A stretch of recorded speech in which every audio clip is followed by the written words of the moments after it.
Before we dive into episode 2 of the series, The Cursed Shrine on the Pine Hill, let's take a quick look back at what happened in the previous episode. Ha! A flower truck driver living with his wife Lan and their little daughter MIT in an old wooden house near the Hill of Two Graves. One night, while driving home, he stopped by a lonely mountain pass to relieve himself and accidentally desecrated an abandoned moss-covered shrine, one that hadn't seen incense or offerings in years. From that moment, strange things began to unfold. Inside their home, the altar photo blurred, the incense bowl cracked on its own, and food spoiled within hours. MIT kept saying she saw the lady in a white dress standing behind Dad, while Ha was haunted by endless nightmares. The voice of a woman whispering in the dark, "You destroyed my home." When things became unbearable, Ha discovered an old photograph in his truck marked Ngoc Lin 2007. Along with a mud-stained piece of white fabric, the spirit of the woman in white began appearing in storms, demanding something that had been taken from her. And to his horror, Ha realized that the wronged woman had once been struck and left to die by his own grandfather, who was also a flower truck driver. Years ago. At the end of episode 1, as night fell again, Ha heard a knock at the door through the fog. On the porch lay a bundle of white chrysanthemums and a wooden tag carved with his grandfather's name, NGUYEN 2007. Then came the chilling female voice, "Repay your grandfather's debt." Ha! Ngoc Lin, the woman in white, had returned. And this time, she wasn't here just to remind him of the past. The real story begins now. Now, let's step into episode 2 of The Cursed Shrine on the Pine Hill. Another night in Dalat, when the mist has yet to fade, and restless spirits still wander among the whispering pines. Welcome to darkness in the night.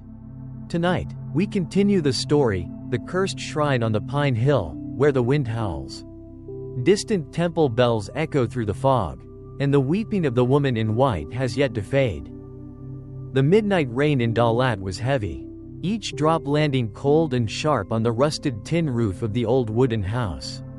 The air was utterly still, broken only by the moaning sound of wind seeping through the cracks of the door. Ha sat quietly in the kitchen, hands trembling as he held a cup of cold tea.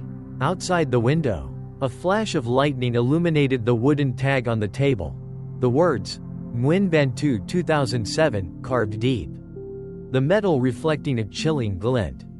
MIT had fallen asleep early, but Lan couldn't rest. Sitting by the bed, her eyes swollen and voice trembling, she whispered into the dark, "Darling, maybe we should find a monk to seal the place again?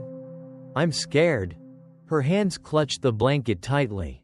Ha said nothing. He kept his head low, watching the last thin thread of steam fade from his cup. After a long silence, he finally spoke, voice low and strained, as if afraid someone else might hear. "Last night, I heard 3 knocks at the door. It wasn't the wind, and there was the smell of chrysanthemums outside." Lan froze, her eyes widened, lips quivering, unable to form words. Outside, the wind howled, then thud. Something had fallen in the yard. Ha stood up, grabbed a flashlight, and stepped out. The wind whipped the curtains violently. The beam of light swept across the yard, and there it was, a bundle of wet white chrysanthemums lying right at the doorstep. He stopped cold. The petals were smeared with mud, and tucked between them was a thin piece of paper, inked in red. Blurred by rain, under the shaking light, Ha squinted and read the faint words, "You owe me, the blood has not been repaid." A chill swept down his spine. He turned sharply, flashing the light behind him, but there was only thick, white fog. Through that fog, a figure began to form, a woman in a soaked white dress, hair falling over her face. She stood motionless, only a few steps away. "Who's there?" Ha's voice cracked. The flashlight trembled in his hand as the beam struck her outline. A thin wisp of mist drifted by, and she was gone, swallowed by the rain. But then, right by his ear, a whisper came, cold and hollow. "Return it to me?" Ha collapsed to his knees, heart pounding wildly. The door behind him burst open. Lan ran out, screaming when she saw him on the ground, clutching the chrysanthemums. "Oh God, what happened to you?" Ha gasped for breath, his eyes bloodshot, voice hoarse. She was right here. Ngoc Lin, she was staring at me." Thunder cracked through the night sky. Far away, atop the hill where the shrine stood, a faint oil lamp flickered through the fog. In that thick, swirling mist, the woman in white appeared again, only this time, she wasn't standing still. A distorted, broken laugh echoed down the valley, twisting through the wind that hissed between the old pine trees. That night, the rain never stopped.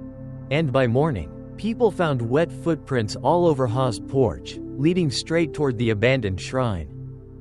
The rain had stopped, but the fog on the pine hill was still thick, white and heavy like smoke from a dying fire. Crickets chirped in the distance, blending with the soft drip of water from the old tin roof, forming a chilling rhythm that filled the silence. Ha hadn't slept all night.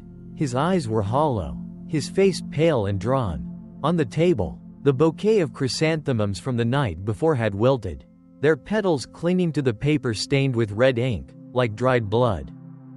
Lan placed a cup of coffee gently in front of him. Her voice was hoarse from exhaustion. Maybe we should move away. I don't think this place is safe anymore." Ha said nothing. His eyes drifted toward the mist outside the window. The fog floated between the dark pine trunks like ghostly smoke. Then, creak, the wooden door opened slightly. Though there was no wind, he flinched and looked up. On the damp floor, faint footprints appeared, small ones, leading from the porch inside. Only one bare foot, no shoes, no trace of an adult. "Where's MIT?" he shouted, his voice cracking with panic. Lan rushed into the bedroom, her face pale as chalk. "She's still asleep, but how?" They stared at each other. The air grew dense and cold. The tiny footprints began to fade, as if wiped away by invisible hands. Ha swallowed hard, then gathered his courage and stepped out to the porch. He aimed his flashlight at the ground. Following the direction the prints had pointed, they stretched past the doorstep, across the pine-covered path, and disappeared toward the abandoned shrine. "It's calling me out there." His voice trembled. He gripped the flashlight tightly. Lan caught his hand, tears spilling down her face. "Are you insane? You almost died last night." Ha turned back to her, his expression blank, but something fierce burned behind his eyes. "If I don't go, it won't stop." That evening, as the sun vanished behind the ridge of pines, Ha took a bundle of incense, a bottle of white rice wine, and a few old sheets of spirit money. Lan tried to stop him, but could only watch as his silhouette faded into the pale violet mist. The path uphill was slippery, the air thick with the smell of wet soil and wild grass. As he neared the shrine, the fog grew so dense he could barely see the ground. He stopped. Somewhere nearby, a faint wind chime rang, though there was no wind, only the skeletal forest around him.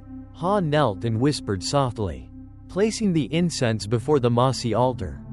"Miss Lin, I didn't mean to offend you. If I've done wrong, please spare my wife and daughter." A sudden gust swept through, snuffing out the incense flame. From within the fog came the sound of slow, deliberate footsteps, approaching. The beam of Ha's flashlight flickered, cutting through the mist to reveal a white figure gliding closer. Long wet hair clung to her face, dripping steadily. The woman bowed her head, a frail hand touching the shrine. Her voice cracked through the night, broken and hollow. "Give me back my name." Ha staggered backward, shaking violently.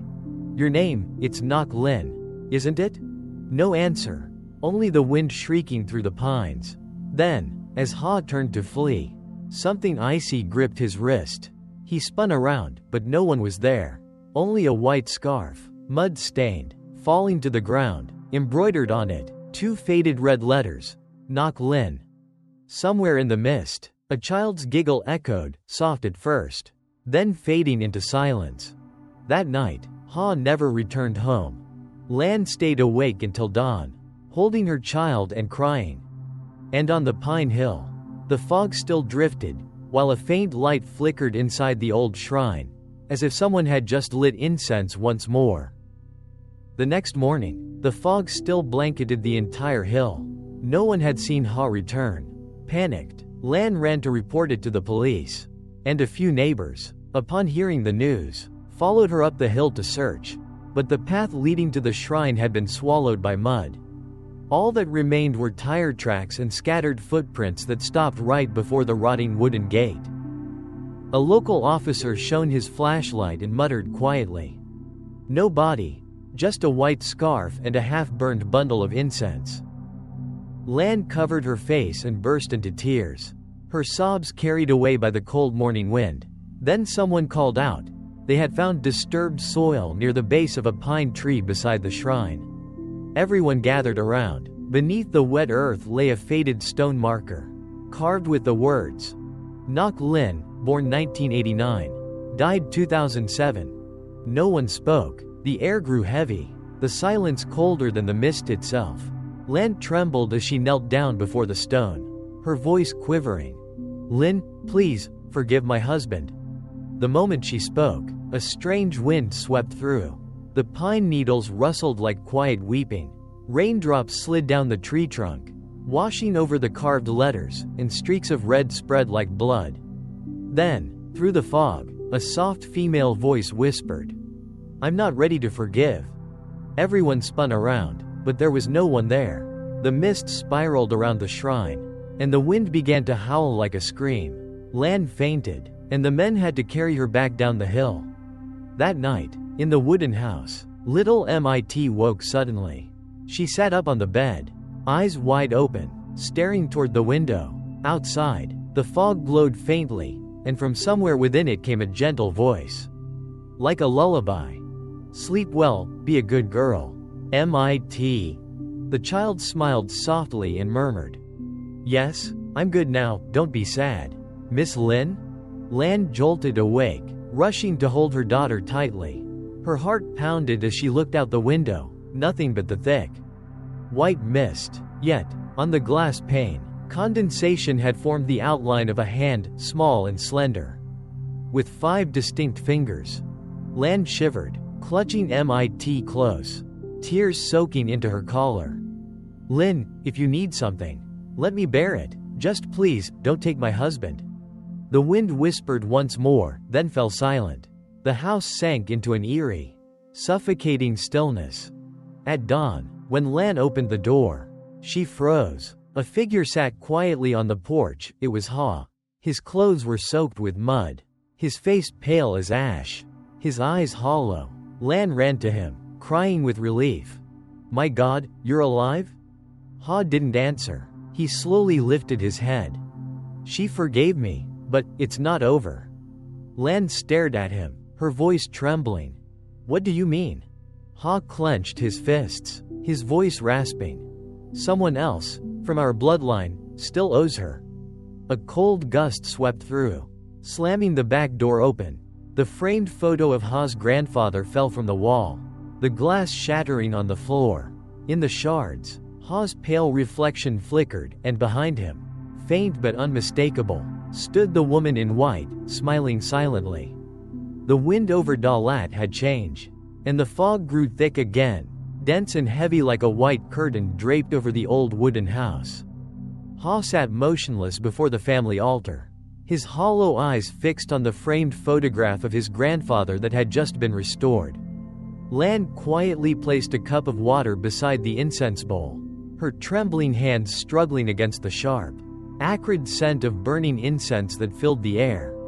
On the glass frame, the flickering flame reflected the old man's face, kind, stern, dignified, yet tonight, his eyes seemed alive. They followed Ha's every move. Don't stare like that. Lan whispered shakily. It's making me nervous.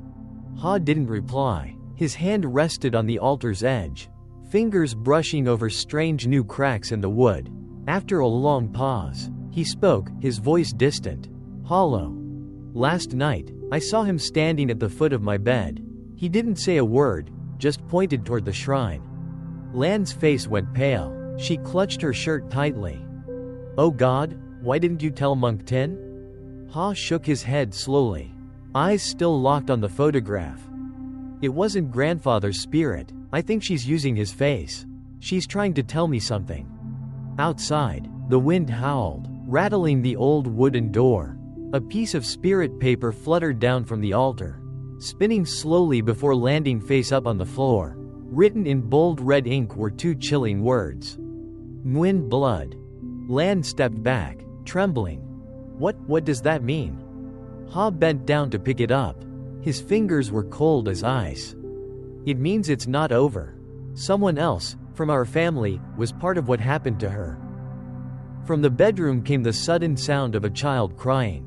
MIT jolted awake, tears streaming down her face. Miss Lin called me. She said don't be scared, she said she's coming home soon. Mommy? Lan's heart nearly stopped. She rushed to hold her daughter close. Ha's eyes darted around the room, dazed and unfocused. The wind gusted through the cracks in the door, tilting the oil lamp until its flame wavered wildly. On the wall, their shadows stretched, one tall, one small, until suddenly, a third shadow appeared behind Ha, long hair spilling over its shoulders. Lan screamed and lunged forward, pulling Ha away from the altar. The lamp went out. In the suffocating darkness, a faint, trembling voice spoke, clearer than ever before.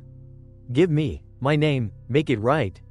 Then the flame roared back to life, illuminating the altar. The photograph of Ha's grandfather had changed, his face twisted, and from his painted eyes, two thick, dark streams of blood began to drip down the glass. Lan collapsed onto the floor. Ha stood frozen, lips quivering soundlessly. Outside, the wind whispered through the pine trees, carrying with it a faint, eerie laugh drifting from the direction of the abandoned shrine. The story was beginning to repeat itself. But this time, the one being called may not be Ha alone. Evening fell over Dalat, and the fog rolled thick across the hills. A pale white shroud that swallowed everything in silence. Cold wind slipped through every crack in the wooden walls. Lan still hadn't recovered from the terror of the night before, her face pale, eyes dark with sleeplessness. She set a bowl of porridge on the table, her voice trembling. Please, eat something. You haven't touched a bite since morning. Ha sat still, his eyes empty. Since returning, he had spoken little, only staring toward the pine hill where the old shrine stood. After a long, heavy silence, his voice broke through, low, rough, almost a whisper. I just remembered, my grandfather had a younger brother. He drove trucks with him back then. Lan froze, the bowl clattering against the table with a sharp, dry sound. You mean, that uncle might be part of it too? Ha nodded slowly, sighing. When I was a kid, I heard that grandfather switched shifts with him that night. It was my great-uncle who was actually driving. But the accident report listed grandfather's name, because the truck was registered to him. The air thickened, pressing down on them. The oil lamp flickered wildly, and the incense on the altar burned faster than usual. Lan clutched their child tightly, her breath unsteady. Then, Miss Lin is looking for the one who truly killed her. Ha stood up, pulling on his jacket, his hand tightening around the truck keys. Uncle Tu still lives on the outskirts, near Tuyen Lam Lake. I have to go. Lan grabbed his arm, panicked. It's almost dark. Please don't go, I'm scared. Ha's eyes darkened, his voice catching in his throat. If I don't, she won't stop. He stepped out. The wooden door creaked long and low as it closed. Outside, the violet fog coiled around the pine trunks like ghostly smoke. The truck's engine rumbled to life, headlights cutting through the mist, then disappeared into the hills. Lan sat down on the cold floor, clutching her daughter, staring toward the window. From the forest, the wind hissed and groaned, carrying what sounded like a woman's soft, mournful sigh. That night, Ha drove along the winding road by the lake. The fog clung thick to the windshield, every droplet gliding down like cold sweat. When he reached the small slope near a cluster of wooden houses, he saw a faint light glowing through the mist. The door was slightly open. Inside, an old man with silver hair sat at a table. cigarette smoke curling around his tired face. Uncle too. The old man looked up. Weary. Ha? Haven't seen you in ages. Boy, what brings you here? Ha sat down, his voice heavy. Uncle, do you remember what happened in 2007, on the Pren Pass? The air went still. The cigarette slipped from Uncle Tu's hand, ember glowing weakly on the floor. After a long silence, he rasped. Of course I remember, that girl, she ran across the road. I hit the brakes, but too late. I thought it was handled. Why bring it up now? Ha's hands trembled. Her spirit hasn't moved on. She's with me now. Uncle Tu gave a short, shaky laugh, forcing calm. Superstition? Nonsense? Suddenly, the window burst open, and wind roared through the room. The oil lamp flared violently, then went out. Darkness swallowed everything. For a moment, there was only silence. Then, soft footsteps echoed from outside, slow, dragging, drawing closer, until they stopped right behind Uncle Tu. A faint woman's voice whispered, cold as breath on skin. Give back my name. Uncle Tu froze, eyes wide in terror. Run, Uncle, Ha shouted. But it was too late. Uncle Tu collapsed onto the table, his eyes staring blankly, lips still twitching as if trying to finish a word. Ha rushed forward, catching his body, but the skin beneath his hands was icy cold. Through the open doorway, the figure in white turned away, drifting silently into the fog.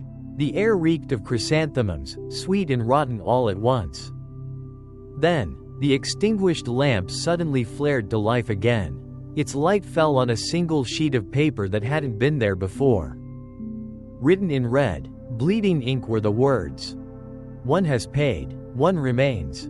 The deeper the night fell over Dalat, the colder it became. Fog rolled up from the lake in thick, ghostly waves, swallowing the dim street lights one by one. Ha sat in his truck, his hands gripping the steering wheel so tightly his knuckles turned white.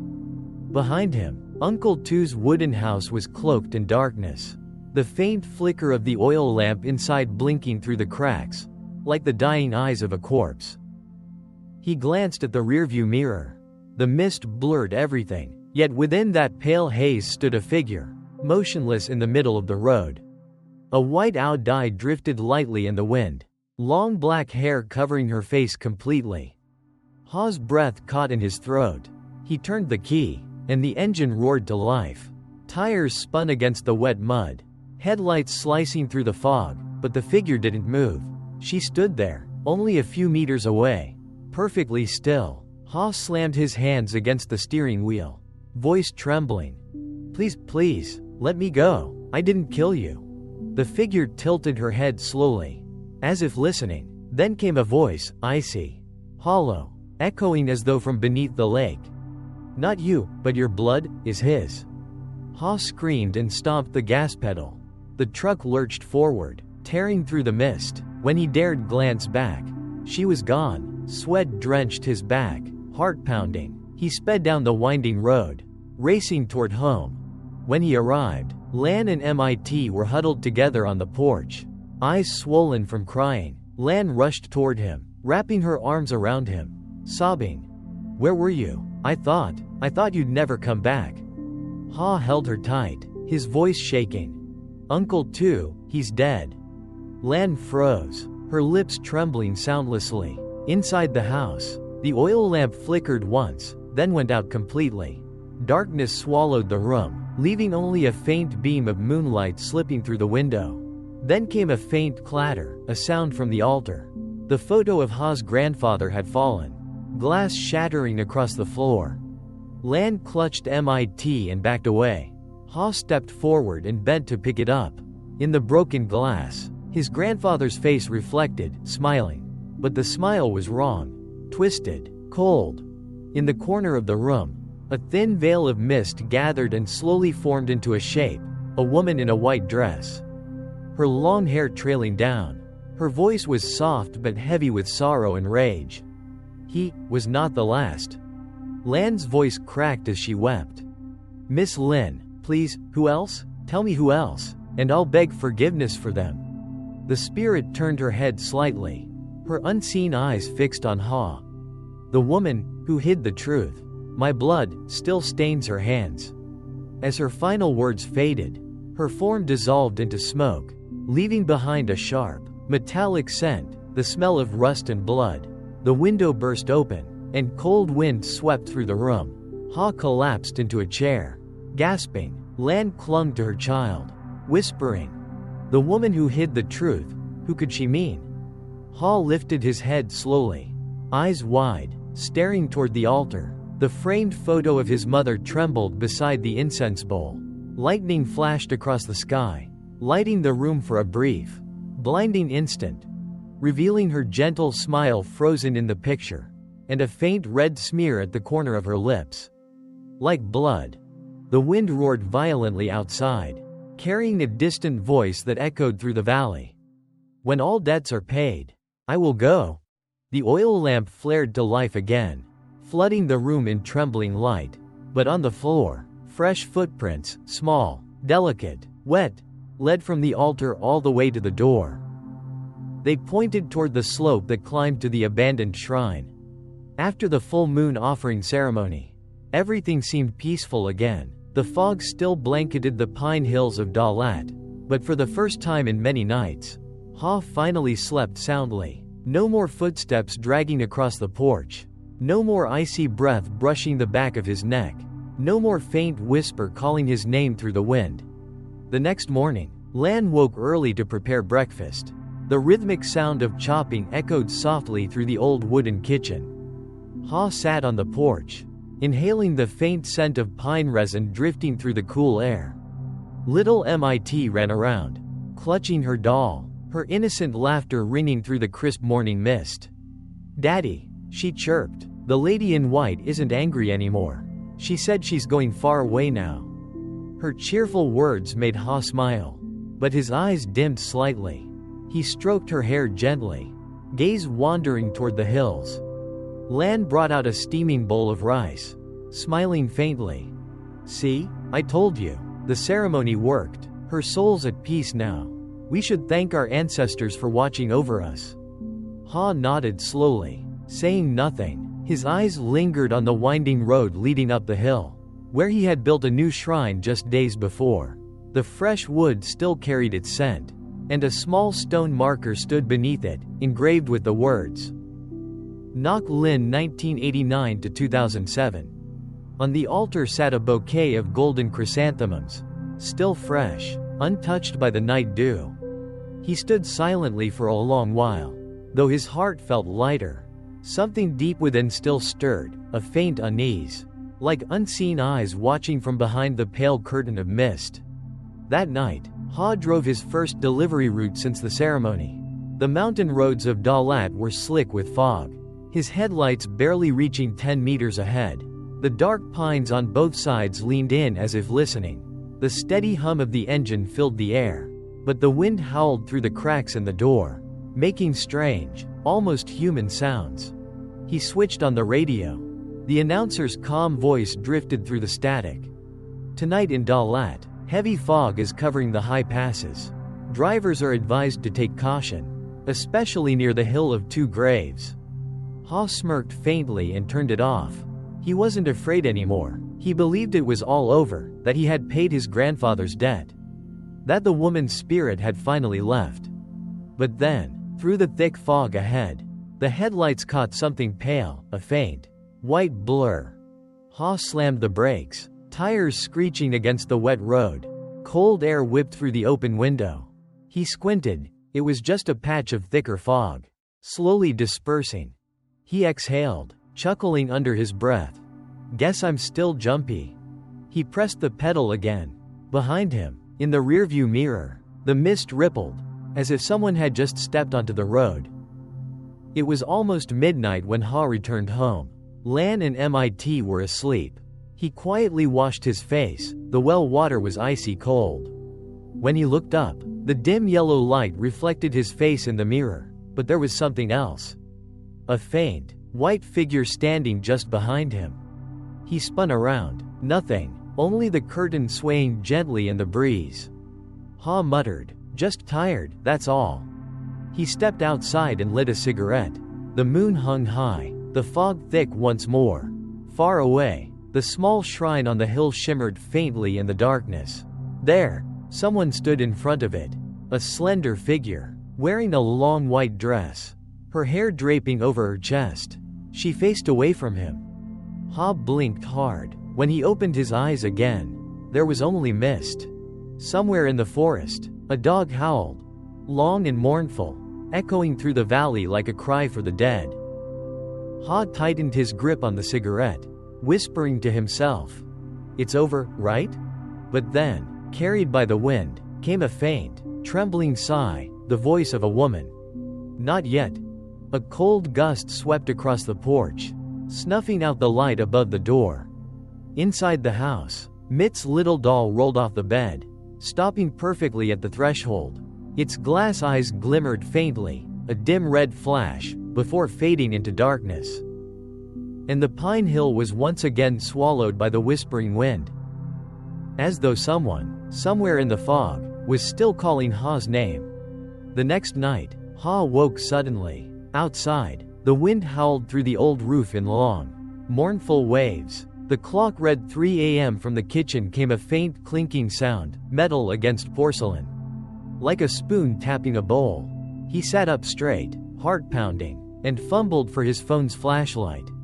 The weak beam swept across the wooden room, stretching shadows across the warped floorboards. The smell of damp earth and incense filled his nose, sharp, musty, unsettling. Ha stepped carefully toward the porch, each plank creaking under his feet. At the altar, the incense bowl, which had been fine the day before, now lay cracked, its ashes scattered on the ground. The photo of his grandfather looked blurred, as if fog had seeped inside the glass. Ha's breath came shallow. Who did this? No answer, only the wind slipping through the doorframe. Then, from behind him, a small, sleepy voice whispered, "The lady in white is back. Daddy?"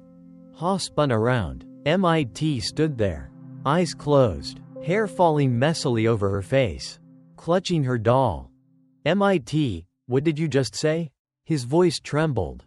The child's eyes stayed shut as she murmured. She said, "She's not at peace, she's still angry." Mitt's body began to shiver. The doll slipped from her hands and hit the floor with a dull clack.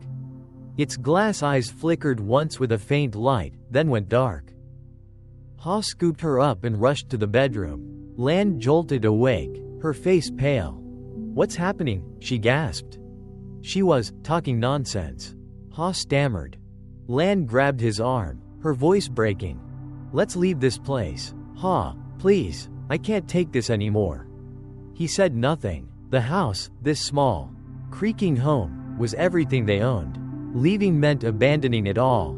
But the terror in Lan's eyes, raw and desperate, chilled him to the bone. The next morning, Ha decided to return to the shrine. He brought incense, flowers, and offerings. The road was familiar, yet the fog that day was unnaturally thick.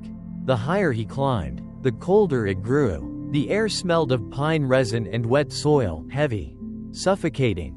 When he arrived, his breath froze in his throat. The shrine he had built was shattered. The roof cracked open, the stone marker bearing Ngoc Lin's name scratched beyond recognition. Flowers lay strewn across the ground, the paper offerings torn to bits. And in the center of the altar, a small handprint was pressed into the wood, dark red, like dried blood.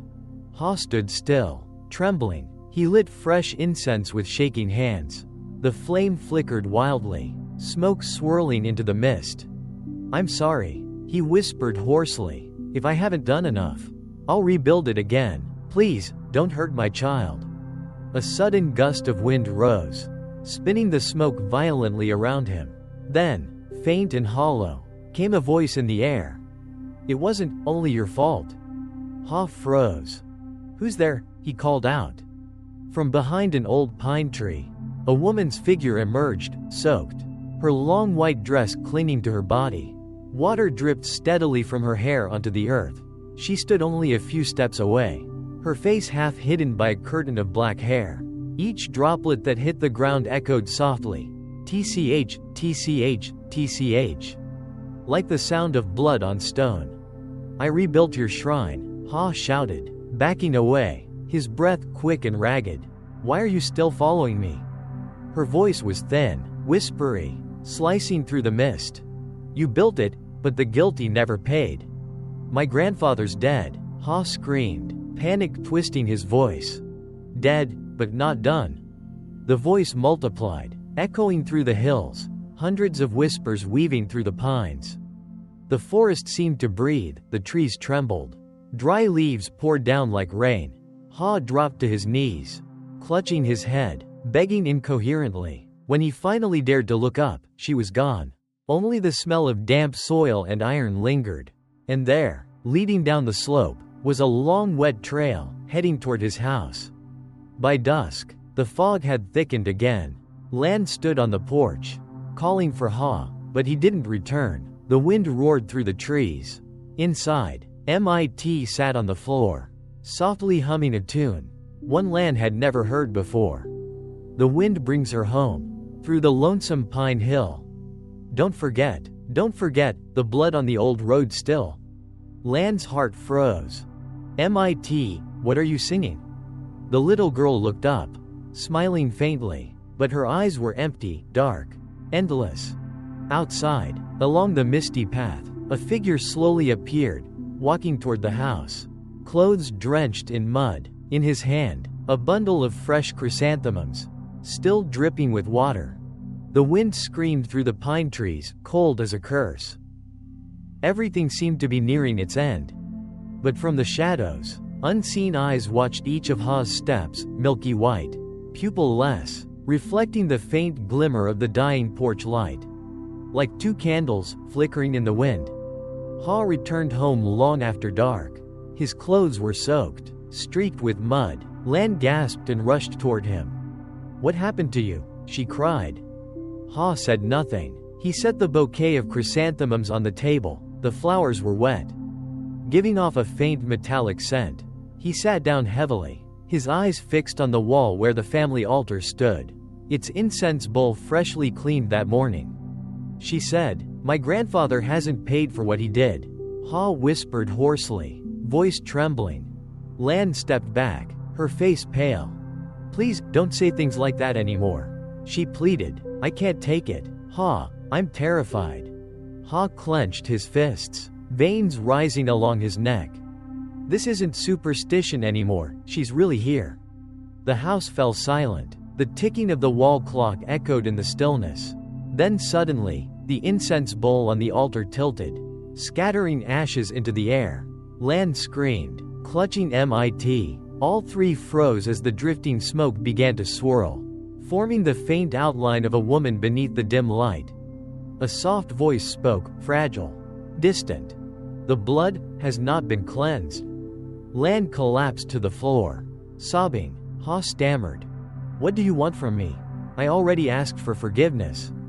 No reply, only wind rushing through the open window. The framed photo of his grandfather slid off the altar, glass shattering. Behind it, a second photo slipped out, a picture of an old truck. Its license plate faded, a dark bloodstain visible across the hood.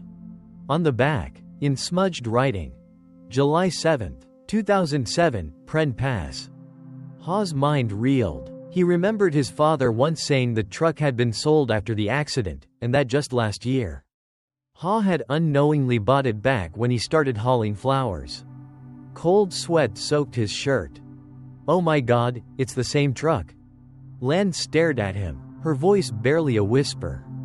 What did you say? It's the truck that killed her. He choked out. It's ours, the one I've been driving every night. Before Lan could speak, a violent gust burst through the house. The lights went out, the sound of an engine roared to life.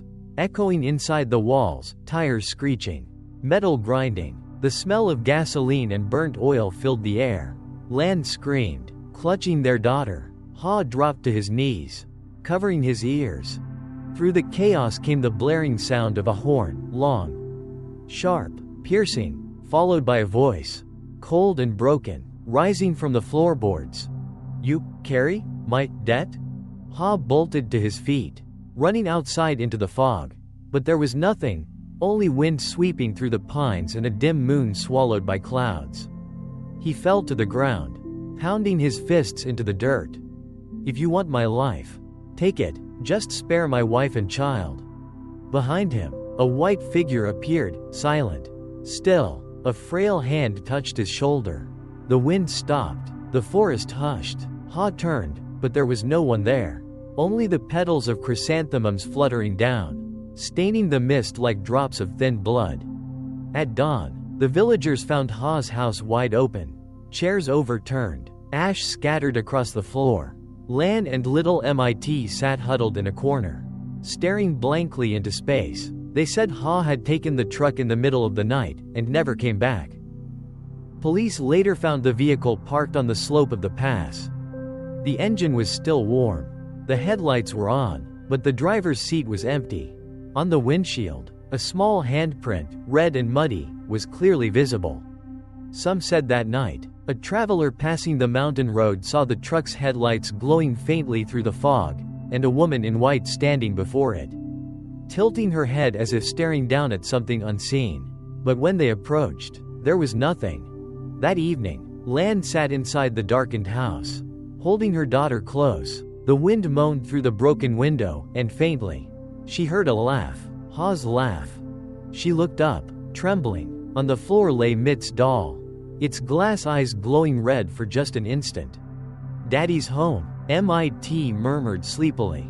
The lady in white came back with him.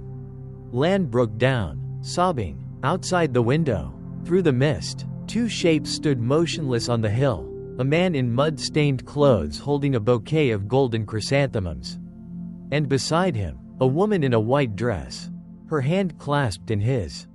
A gust swept through the pines, scattering the fog. When Lan blinked, they were gone. Only the endless whisper of wind remained, like a sorrowful song carried from far away. Months later, truckers who drove through Pren Pass told the same story. They'd see an old flower truck parked by the roadside. Inside, on the dashboard, a fresh bouquet of chrysanthemums, always newly placed. No one knew who left it there. But those who stopped and listened swore they could hear a man's voice in the breeze, murmuring softly, "I thought it was over." And so, the story, for now, comes to an end. But if one night, you drive through Dalat and see a small shrine flickering through the fog, incense smoke curling in the cold air, stop for a moment. Bow your head. Light a stick of incense. Because sometimes, the dead don't just haunt the guilty. They linger for the ones who believe they've already made peace. Thank you for watching Darkness in the Night. If this story made your heart race, or made you glance over your shoulder before turning off the lights, don't forget to like, subscribe, and ring the bell to catch more haunting Vietnamese ghost tales. We'll see you again, on another night. This video is a work of fiction, a crafted horror tale created purely for entertainment purposes. We do not promote superstition or dangerous behavior. Any resemblance to real people, places, or events is purely coincidental. Visuals in this video are dramatized for storytelling effect only. Thank you for supporting Darkness in the Night.